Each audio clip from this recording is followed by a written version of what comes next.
Therapy dudes, take away your stress, put you in a good mood. If you had them over, they would eat up all your food. It's time for therapy dudes. What is up, everybody? I hope you all are doing well. Welcome to Therapy Dudes. We have a very special guest, Harmony Barrett Isaacs, who is here to talk to us about anxiety in our final week, our final two podcasts on this topic. We're going to learn about EMDR, and she's going to use some big therapy words like symptom reduction and acute anxiety.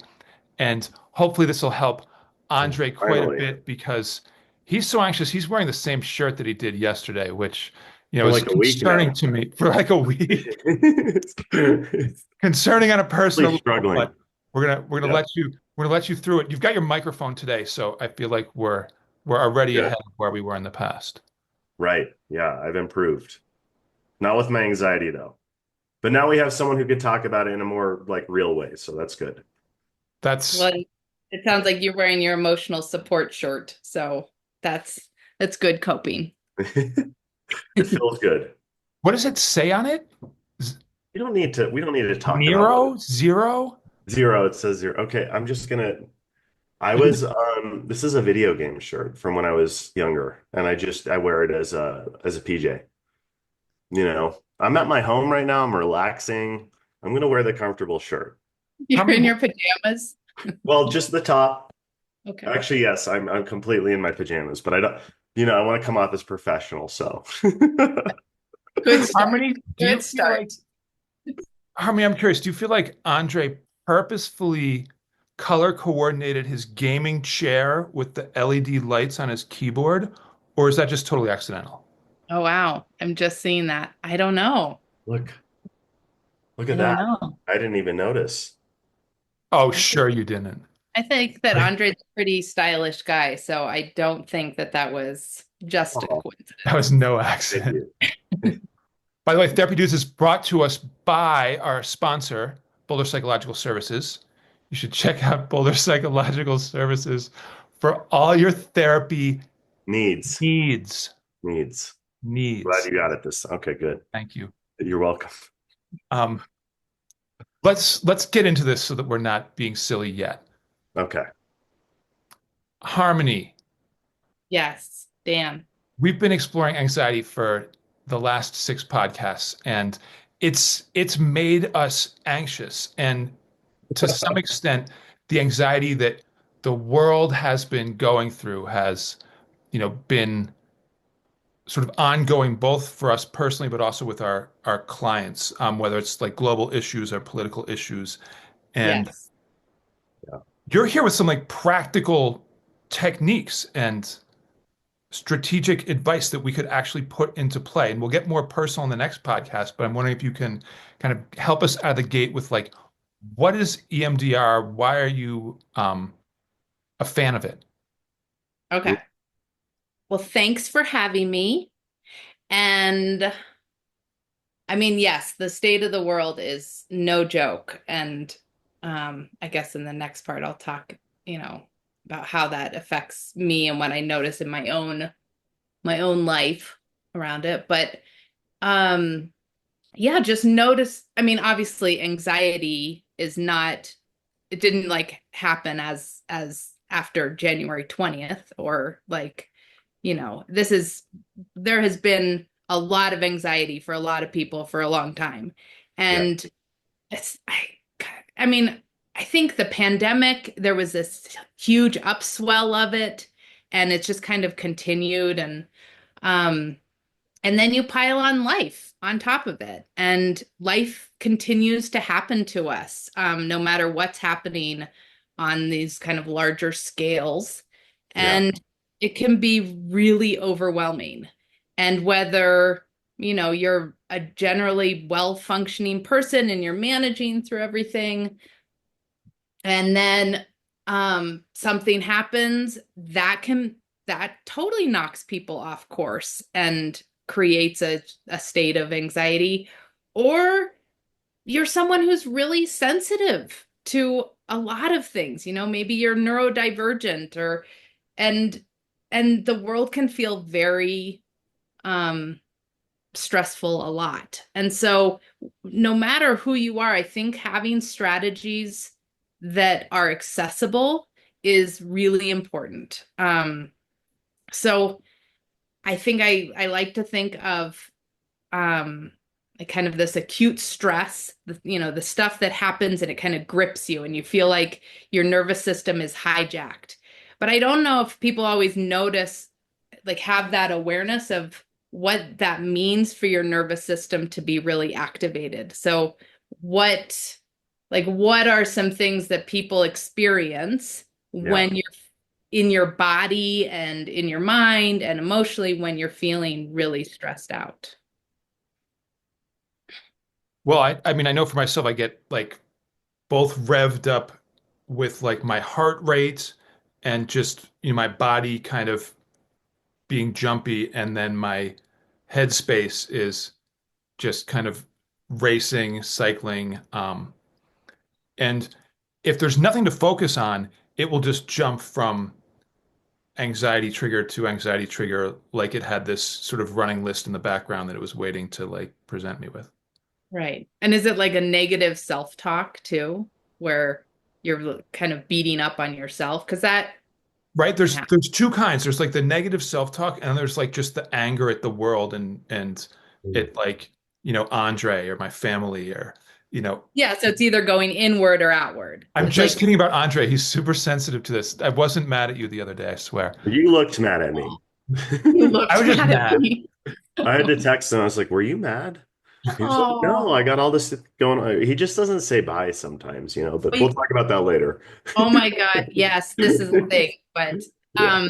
But yes, I, that's not saying goodbye on the phone or is it's a real No, that's in a person, that's a whole different podcast. wait, wait, Anyway. wait, time out. This wasn't like an in-person conversation. He was in the middle of a basketball game. I had to go to deal with a house project that was breaking down, and I could have like stayed for like 10 minutes to wait until the end of the game and then been like, "Goodbye, my work wife." But instead, I was like, "I'm gonna run. I know that we'll text each other soon.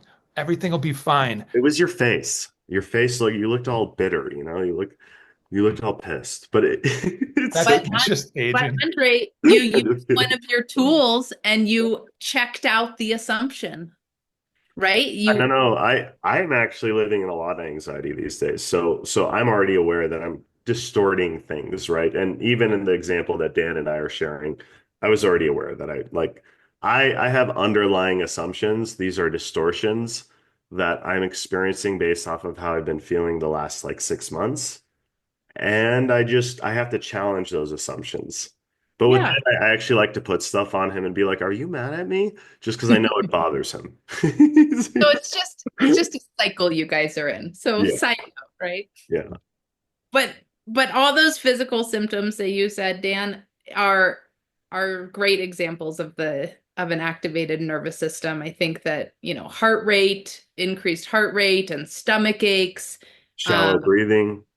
shallow breathing, Yeah, your shoulders are all tense and like up into your ears. right. Um, and I think there's almost like this state that people get into where it feels almost hard to calm down if because you're kind of addicted to the anxiety and the stress and you're going and you're going and you're going, and so stopping can be really hard too.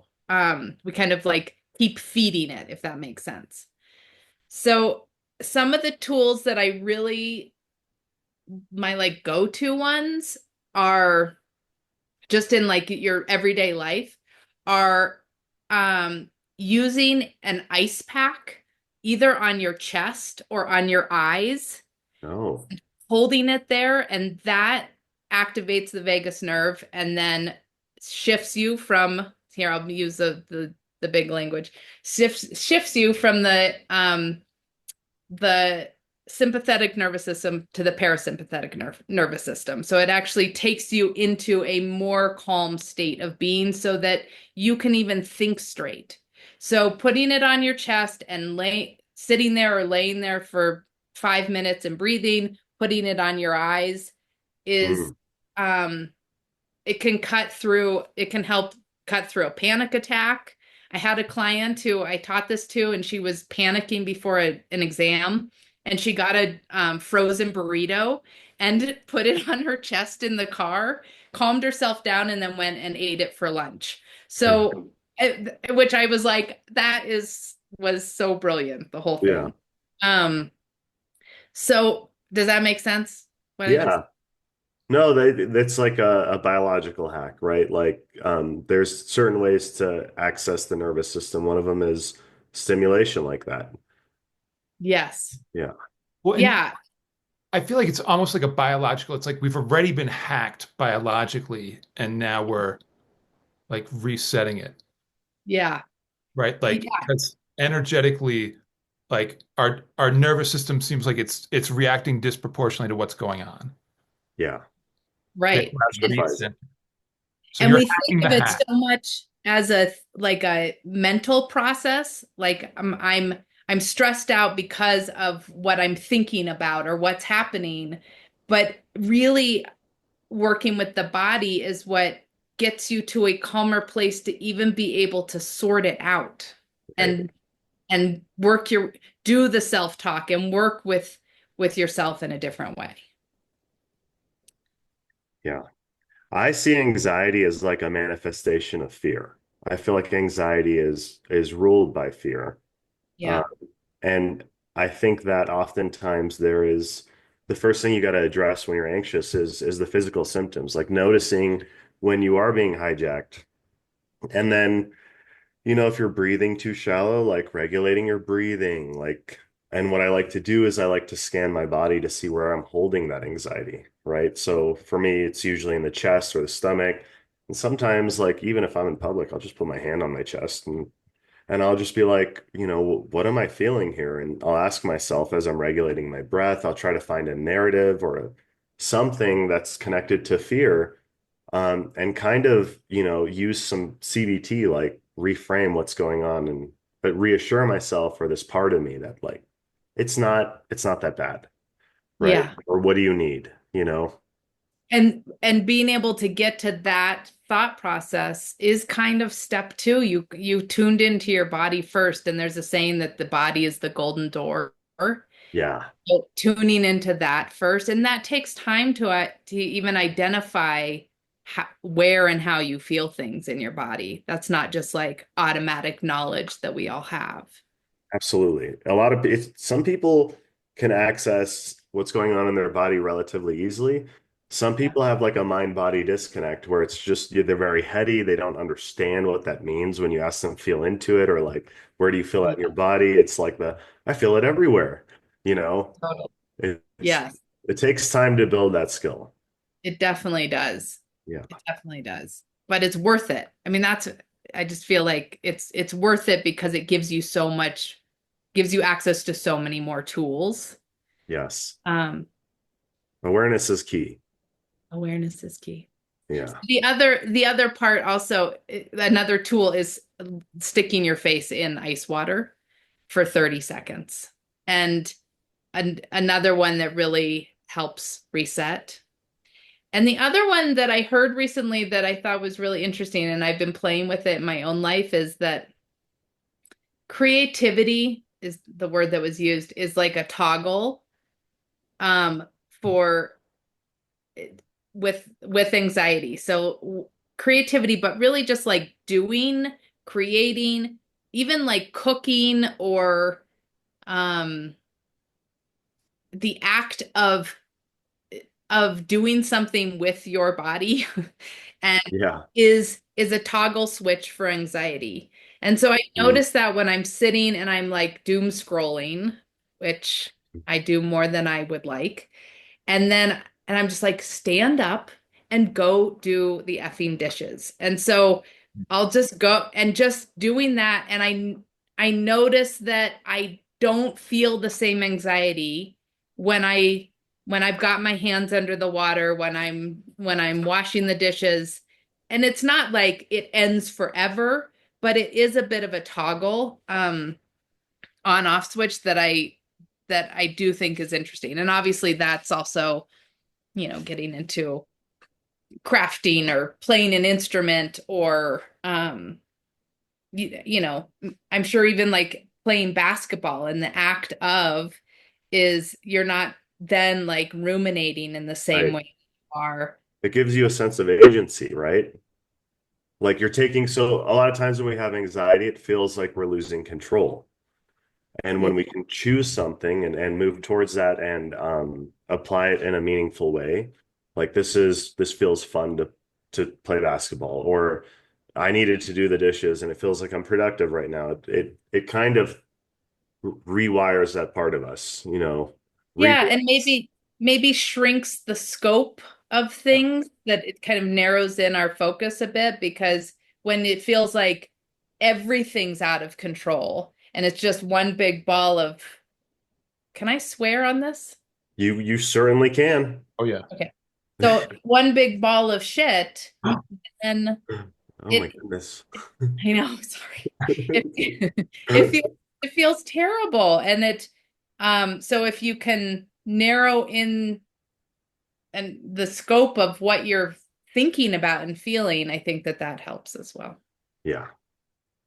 Well, and there's something about like anxiety kind of getting us a little disembodied, disconnected from our body, and also kind of in this conceptual there and then reality instead of like the here and now sensory world, and all these things, whether it's like doing the dishes or crafting or playing basketball, are much more embodied Present. and immediate and here and now, and that seems to be naturally kind of fueling and centering us and helping us to settle down, whereas when we're just spinning our cognitive wheels, we're not really like in touch with any of that.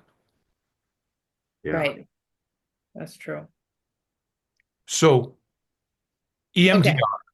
Yes, I know. So that's like the everyday kind of acute anxiety. But when you've experienced something and your sense of security and safety and survival is threatened, even the perception of it, and you're put into a fight or flight or freeze situation where that, like, your nervous system gets activated to that degree, whether it's a medical emergency or a car accident or a relational issue. I mean, it spans, right? Like our sense of those things can be triggered from all different situations. And it's a different level of being hijacked, where you're then having symptoms that you can't just kind of work your way out of. You are having nightmares or flashbacks, or you're avoiding situations. It shrinks your world Yeah. in a big way. That's when I think outside modalities are helpful. So obviously in this field, we're looking at all different ways to work with trauma. So what we're talking about is trauma. Yeah. And some of it is the psychedelic assisted therapy, which is amazing, and there's so many possibilities for that. But it's still really expensive. And Right. and so I'm trained in EMDR. So EMDR is another modality that works to reduce symptoms associated with trauma. And the best analogy that I've heard to describe how EMDR works is that when you get a cut or some sort of wound, the body naturally comes in and heals that wound, right? If everything is clean and clear, it has an adaptive process that you don't have to do anything, and it comes and it heals that wound, and you notice over time that it goes away. So that's the adaptive processing. When you get germs in it, or you hit it again, or something else happens, it doesn't heal. And it's kind of maladaptive at that point, and you have to go and you have to deal with kind of the secondary issues. You have to clean it out and take more time in order for those adaptive processes to happen to heal it. And that our brain and our nervous system and our body are the same. Yeah. So EMDR works to access this adaptive information processing and clear out the gunk that's in the way so that it can do what it naturally is designed to do or wired to do. I think it's really cool. What I like about EMDR is you start with an issue like anxiety or something like that. And essentially what you're doing is you're finding targets that need to be cleared out for this adaptive process to take place. And we're clearing out memory networks associated with this trauma or this bad experience or this anxiety, whatever it is. Yeah. And we're trying to, as clinicians, we're trying to do it to a point where there's nothing left to clear. Yeah. And I think understanding, like clearing it, it's not like you're getting rid of that trauma. The Yeah, thing we're still saying it never happens. happened. Yeah, It's yeah, just it's not yeah. like wiping your memory clean, which No, we're just not there yet. yeah, But um but I think it helps to understand it as that you can think about it, that you can relate to it without triggering all of right. the stress reactions. Like the charge isn't there anymore. We know it's bad. We know it happened, but it's not impacting us from day to day the way it used to. You've digested it Yes. in a different way. Yeah. So what I'm really interested in at this point in my career is making trauma treatment and therapy and all of these things more accessible and affordable. And because our health system is so messed up and it's so cost prohibitive to do so many of these things, and it's painful. I find it really painful to kind of bump up against that. And so what I'm exploring with my colleague, Caitlin Fledmore, so I'll give a shout out to Caitlin. Mm. And there isn't many people doing this right now. And so it feels new and still trying to like understand the scope of how it can be used, but is to offer EMDR in group settings and to help people, maybe not with complex PTSD, which is more of a like a response to many different developmental traumas over a long period of time in someone's childhood, let's say. More like things that have happened that you can identify, that was really scary. That caused me to have this kind of nervous system response, and identifying that and being able to target that and reduce the negative symptoms that are associated with it in larger groups. So whether that's first responders, or people who have all been experienced a similar natural disaster. So, after the Marshall Fire, there may have been some EMDR groups offered to work with the trauma that happened in an entire community, Right. or people who have experienced cancer, or there's all sorts of different applications for it, and making it so it's a shorter, maybe a 6-hour process rather than ongoing therapy. And it's not necessarily, if someone has really intense PTSD, it's not a replacement for individual therapy, but it is a way to reduce suffering and reduce the symptoms that people are experiencing that are maybe impacting the real quality of their life. Yeah.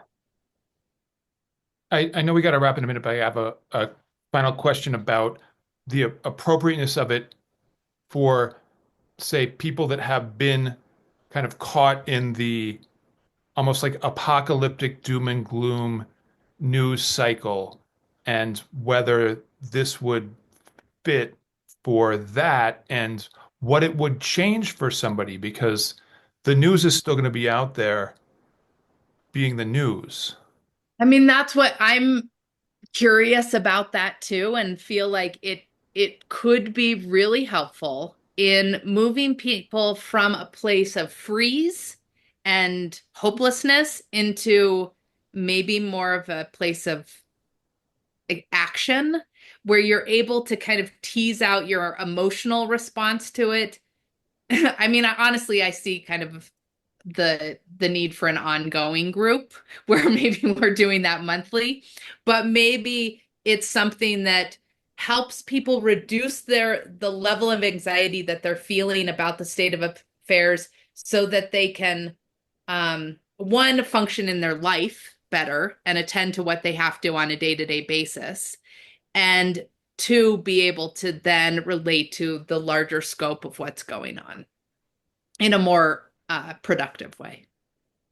Right. It seems like just to access more choice and options. If we're just in fight, flight, freeze, none of those are really helpful, and they're all about like an immediate physical threat and surviving it. So if we're able to kind of subdue that a bit, it seems like we have our like creativity and our cognitive capacity back online and can use that to help us address the situation. I feel very hopeful about that's a possibility. Yeah.